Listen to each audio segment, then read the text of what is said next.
नमस्कार। इस वीडियो में मैं आपको बताऊंगा कि साइकोलॉजिकल ऑटोप्सी क्या होती है। अब एक साइकोलॉजिस्ट और एक मेंटल हेल्थ प्रोफेशनल होने के नाते मेरा रोज़ का काम है या मेंटल हेल्थ एक्सपर्ट्स का रोज़ का काम होता है कि लोगों से बात करें, उनकी जो डिप्रेशन और एंग्जाइटी को लेकर जो प्रॉब्लम्स हैं उसके बारे में पूछें, जानें क्या प्रॉब्लम्स आ रही हैं, उनके मेंटल स्टेट को जानना हमारा काम होता है। और कई सारे लोग जिनमें कि सुसाइडल आइडिएशन होती है, मतलब वो आत्महत्या के विचार रखते हैं या उनका खुद को मारने का मन करता है, इस बारे में भी अक्सर पूछना ये मेरा रोज़ का काम है। और साइकोलॉजिस्ट ये काम करते हैं जिसमें वो लोगों की मन में जो चल रही जो सोच है और भावनाएं हैं उनके बारे में पता करते हैं। पर प्रॉब्लम कहाँ आती है कि जब कोई व्यक्ति सुसाइड कर लेता है तो अक्सर हमें नहीं पता चल पाता कि उसके मन में सुसाइड करने से पहले क्या चल रहा था, किन वजहों से उस व्यक्ति ने सुसाइड कमिट किया। फैमिली मेंबर्स, फ्रेंड्स, कलीग्स, उनको जानने वाले और जो दूसरे लोग हैं, वो अक्सर सोचते हैं कि काश उन्हें पता चल पाता कि उस व्यक्ति के मन में क्या चल रहा था, जिससे कि शायद ये संभव हो पाता, पॉसिबल हो पाता कि वो सुसाइड रुक जाता। भई कुछ तो मन में चल रहा था जिस वजह से वह व्यक्ति मोटिवेटेड हुआ और उसने सुसाइड कमिट किया। तो सुसाइड के केसेस में ये जान पाना बहुत मुश्किल होता है कि व्यक्ति की मेंटल कंडीशन क्या थी जस्ट सुसाइड कमिट करने से पहले। हालाँकि सटीक तौर पे तो ये नहीं बताया जा सकता कि कोई व्यक्ति जो सुसाइड करता है, वो किन विचारों की वजह से करता है। पर अगर हम थोड़ा-सा उसकी पास्ट अगर हिस्ट्री में जाएँ, थोड़ा अगर उसकी लाइफ़ की कंडीशंस को समझें, देखें, उन पर ध्यान दें कि वो किन हालातों से गुज़र रहा था, क्या करता था दिन भर, किस तरह के लोगों से मिलता था, क्या उसका एक्टिविटी लेवल था, लोगों से जब बात करता था तो लास्ट के कुछ उसके वर्ड्स थे वो क्या थे, लोग उसके बारे में क्या बताते थे कि आखिरी के दिनों में वो कैसा लगता था या लगती थी। अगर हम ये सब चीज़ें जान लें तो हम काफ़ी हद तक बता सकते हैं कि एक व्यक्ति ने जब सुसाइड किया तो आफ्टर ऑल मोटे तौर पे किन कारणों की वजह से उसने सुसाइड किया या उसकी मेंटल कंडीशन कैसी रही होगी। यही जानने का काम साइकोलॉजिकल ऑटोप्सी में किया जाता है, जिसके अंदर एक मेंटल हेल्थ प्रोफेशनल जो कि एक साइकोलॉजिस्ट होता है, इंडिया के नज़र से देखें तो एक क्लिनिकल साइकोलॉजिस्ट होता है या एक क्रिमिनल साइकोलॉजिस्ट भी हो सकता है, जो कि किसी एक पर्सन जिसने कि सुसाइड कमिट किया हो उसकी लाइफ की कंडीशन को अगर वो समझे कि पास्ट हिस्ट्री मतलब लंबे टाइम से जो हिस्ट्री थी उसकी और अभी जो रिसेंट हिस्ट्री है दोनों को अगर कनेक्ट करके देखे तो किस तरह से समझा जा सकता है कि इस व्यक्ति ने सुसाइड क्यों कमिट किया होगा। तो ऐसे में उसकी medical history, psychiatric history, family relations की हिस्ट्री, वर्क हिस्ट्री, काफ़ी सारी चीज़ें एक्सप्लोर की जाती हैं जिसके आधार पे कहा जा सकता है कि इस व्यक्ति की मेंटल कंडीशन कैसी थी। हालाँकि इमीडिएटली तो साइकोलॉजिकल ऑटोप्सी नहीं की जा सकती, जैसे कि फिजिकल ऑटोप्सी हो जाती है, पोस्टमार्टम होता है। पर साइकोलॉजिकल ऑटोप्सी में जब सही टाइम होता है तो फैमिली मेंबर से बात की जाती है, फ्रेंड्स से बात की जाती है, कलीग से बात की जाती है और उस व्यक्ति से संबंधित जो भी डिटेल्स मिल सकती हैं उनको एनालाइज किया जाता है। अब साइकोलॉजिकल ऑटोप्सी की क्यों जाती है? अगर हम हिस्ट्री में जाएं तो हम देखेंगे कि साइकोलॉजिकल ऑटोप्सी मेनली तो इसलिए की जाती थी ताकि लोगों के सुसाइड के कारण जाने जा सकें कि किन कारणों की वजह से मोटे तौर पे लोग सुसाइड करते हैं। तो कुछ साइकोलॉजिस्ट्स ने, साइकाइट्रिस्ट ने जब साइकोलॉजिकल ऑटोप्सीज करनी शुरू की तो उन्होंने आइडेंटिफाई किए कुछ ऐसे मेंटल इलनेसेस, कुछ और ऐसे फैक्टर्स जैसे कि एज क्या थी, जेंडर क्या था, किस तरह की उनकी हैबिट्स थी, भाई अल्कोहल और सब्सटेंस अब्यूज के कितने मामले थे। इस तरह के कुछ फैक्टर्स को आइडेंटिफाई करने के लिए, मतलब कि सुसाइड के बारे में ज्यादा जानकारी लेने के लिए ऑटोप्सीज की जाती थी। सुसाइड को समझना मेंटल हेल्थ प्रोफेशनल्स के लिए हमेशा से एक बहुत बड़ा चैलेंज रहा है। तो ये सारी जो डिलेमास हैं, ये सारे जो सवाल हैं, इनको आंसर करने के लिए रिसर्चर्स ने हमेशा से साइकोलॉजिकल ऑटोप्सीज की हैं और सैकड़ों स्टडीज ऐसी पब्लिश हो चुकी हैं जिनमें कि रिसर्चर्स ने साइकोलॉजिकल ऑटोप्सीज की कई सारे लोगों के ऊपर जो कि सुसाइड कमिट कर चुके थे, देखने के लिए कि क्या ऐसे कंट्रीब्यूटिंग फैक्टर थे जिसकी वजह से इन लोगों ने सुसाइड किया। तो जब हम ये जान लें कि इन लोगों ने सुसाइड क्यों किया तो शायद हम और सटीक तौर पे उन लोगों को बचा सकते हैं जो इन्हीं कंडीशन से गुजर रहे होंगे और वो शायद फ्यूचर में सुसाइड कर सकते हैं। तो जब इस बात का ज्ञान होगा कि लोग किन मोटे तौर पे किन कारणों की वजह से सुसाइड करते हैं, तो क्लिनिकल प्रैक्टिस में, साइकोलॉजिकल काउंसलिंग में, साइकाइट्रिक प्रैक्टिस में अगर हम देखते हैं कि किसी व्यक्ति में वो सारे फैक्टर्स डोमिनेटिंग है, मतलब ये बड़ा मेजर फैक्टर है कि इस व्यक्ति में सुसाइड की टेंडेंसी जो है वो सुसाइड एक्चुअल में कमिट कराएगी क्योंकि इसकी लाइफ में ये फैक्टर्स मौजूद हैं, तो उस व्यक्ति के लिए अलग से पूरा डिज़ाइन किया जा सकता है ट्रीटमेंट, उसकी एक्स्ट्रा हेल्प की जा सकती है ताकि उसका सुसाइड प्रिवेंट हो सके।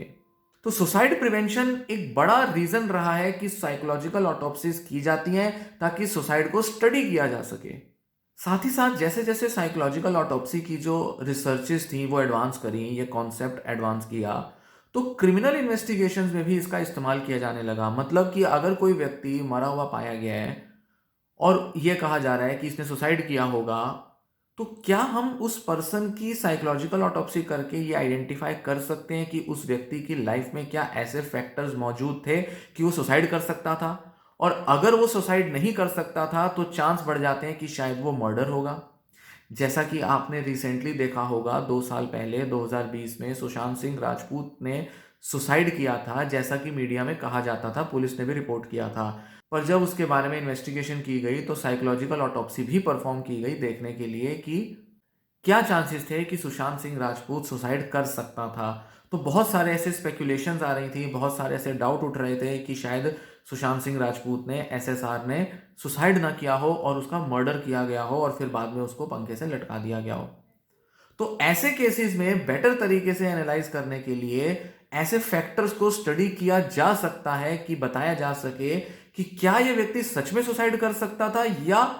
इसके लाइफ में सुसाइड करने के रिस्क और चांस जो थे वो कम थे।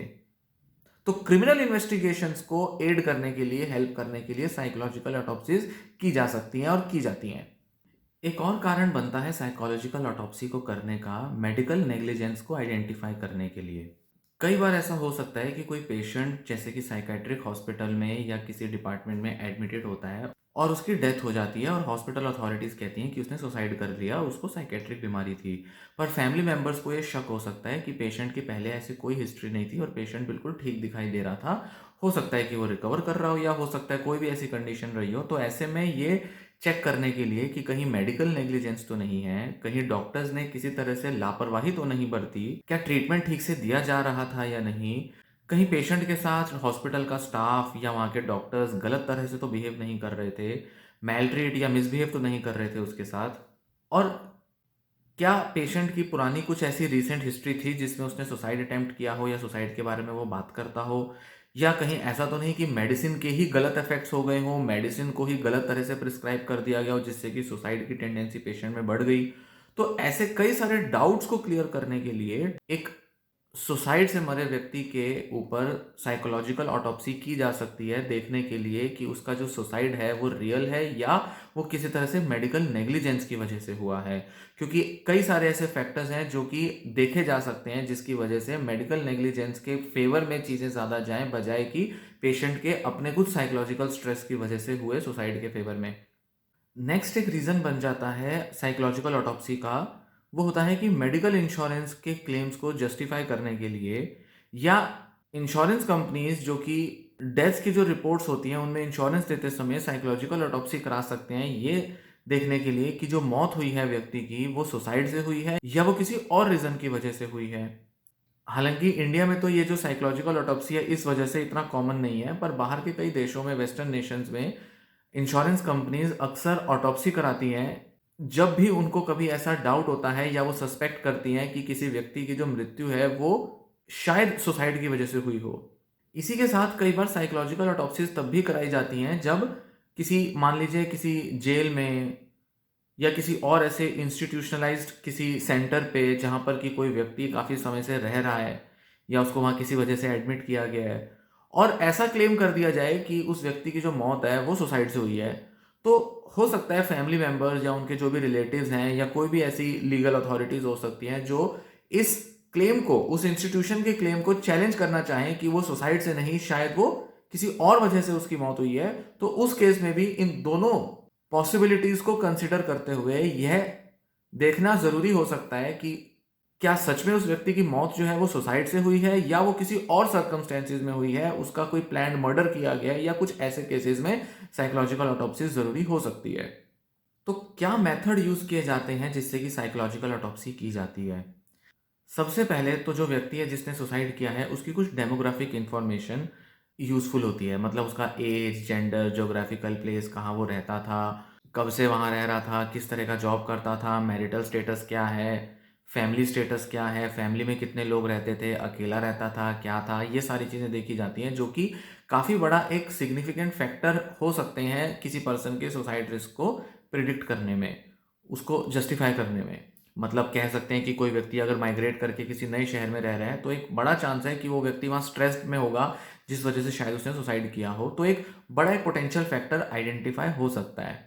साथ ही जो भी स्टडीज हुई हैं, पुराना जो रिसर्च लिटरेचर है, जो बताता है कि कुछ पर्टिकुलर डेमोग्राफिक वेरिएबल्स होते हैं जो कि किसी पर्सन के सुसाइड रिस्क को डिटरमाइन करते हैं, तो उनकी मदद से भी साइकोलॉजिस्ट और साइकेट्रिस्ट जो है वो देखना प्रेफर करते हैं कि कौन से ऐसे सिग्निफिकेंट फैक्टर्स एक बड़ा रिस्क दे सकते हैं कि इस पर्सन ने सुसाइड किया हो। फिर आ जाती है उसकी पर्सनल इंफॉर्मेशन, जैसे उसके पुराने कुछ मेडिकल रिकॉर्ड्स हो सकते हैं, उसकी हेल्थ इंफॉर्मेशन हो सकती है, उसका पर्सनैलिटी हो सकती है, उसकी रिलेशनशिप्स हो सकती हैं, उसका लाइफस्टाइल हो सकता है, उसका खान पान मतलब उसकी डाइट, अल्कोहल या सब्सटेंस अब्यूज की हिस्ट्री का होना उसमें इंपॉर्टेंट हो सकता है। पास्ट उसके जो रिलेशनशिप में फेलियर्स रहे हैं वो हो सकते हैं। पर्सनैलिटी की जहाँ बात आती है तो उसका एग्रेशन लेवल देखा जा सकता है, इम्पल्सिविटी लेवल्स देखे जा सकते हैं। बहुत से लोग कुछ ऐसी पर्सनैलिटी रखते हैं जहाँ पर वो इम्पल्स में अचानक से अपना सेल्फ हार्म कर सकते हैं, मतलब सुसाइड कमिट कर सकते हैं। मेडिकल हिस्ट्री भी इसमें आ जाती है, चाइल्डहुड हिस्ट्री इसमें आ सकती है, स्कूल कॉलेज की हिस्ट्री इसमें आती है। तो जो भी मोटे तौर पे जो पर्सनल हिस्ट्री है, सोशल मीडिया हिस्ट्री हो गई, सोशल मीडिया पे ये व्यक्ति किस तरह से कितना एक्टिव है, ये सारी हिस्ट्री, ये सारा जो बिहेवियर्स हैं जो उस व्यक्ति के हो सकते हैं वो इसमें आते हैं।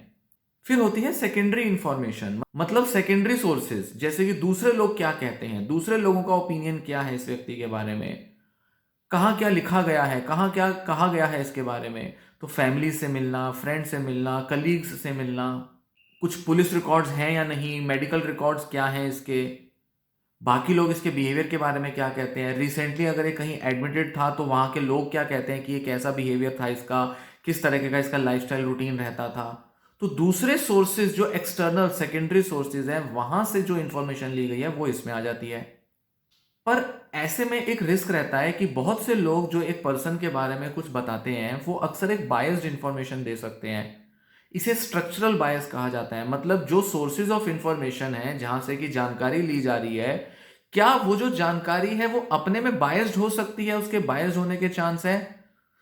तो ये जो स्ट्रक्चरल बायस है ये अक्सर कई सारे इन्वेस्टिगेटर्स के लिए एक समस्या खड़ी कर देता है कि डिसीजन लेना या सही तरह से जज कर पाना बड़ा मुश्किल हो सकता है एक्सपर्ट्स के लिए कि ये जो व्यक्ति है इसने सुसाइड किया होगा या इस व्यक्ति की किसी और वजह से मृत्यु हुई होगी। तो ऐसे में साइकोलॉजिकल ऑटोप्सी जो है वो कई बार बड़ी डिफिकल्ट हो जाती है,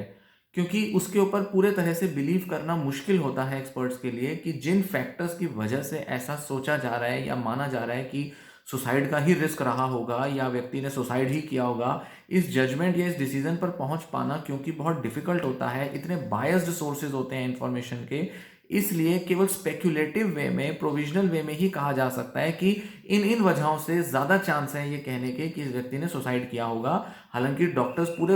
एक्यूरेट तरीके से सटीक तौर पे ये नहीं कहते कि इसने सुसाइड ही किया है या इसका मर्डर हुआ है या किसी और वजह से व्यक्ति की मौत हुई है। ऐसे में कहा जाए कि भाई साइकोलॉजिकल ऑटोप्सी क्या एक वैलिड तरीका है, क्या एक्यूरेट तरीका है? बिल्कुल भी नहीं। बिल्कुल भी पता नहीं चल सकता कि किसी व्यक्ति ने सुसाइड क्यों किया होगा,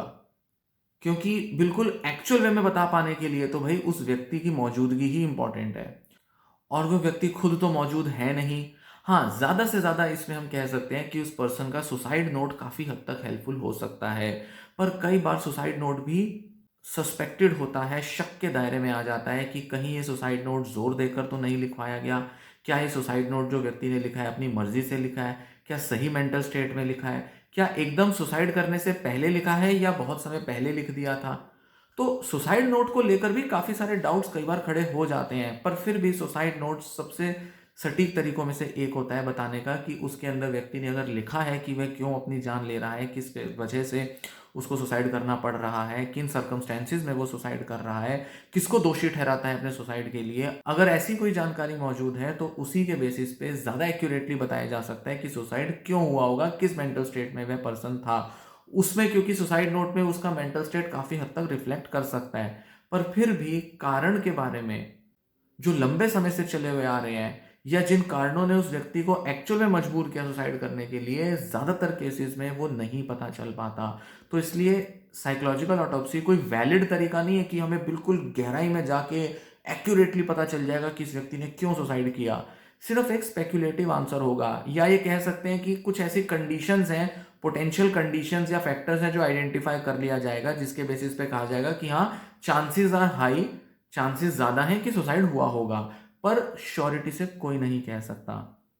पर क्योंकि हमारे पास और कोई तरीका नहीं है, क्योंकि सिर्फ साइकोलॉजिकल पोस्टमार्टम के हम और कुछ कर नहीं सकते, क्योंकि इधर उधर के जो दूसरे जो आइडेंटिफाइंग फैक्टर्स हैं, आइडेंटिफाइंग सोर्सेज हैं, उसके अलावा हम कहीं और देख नहीं सकते,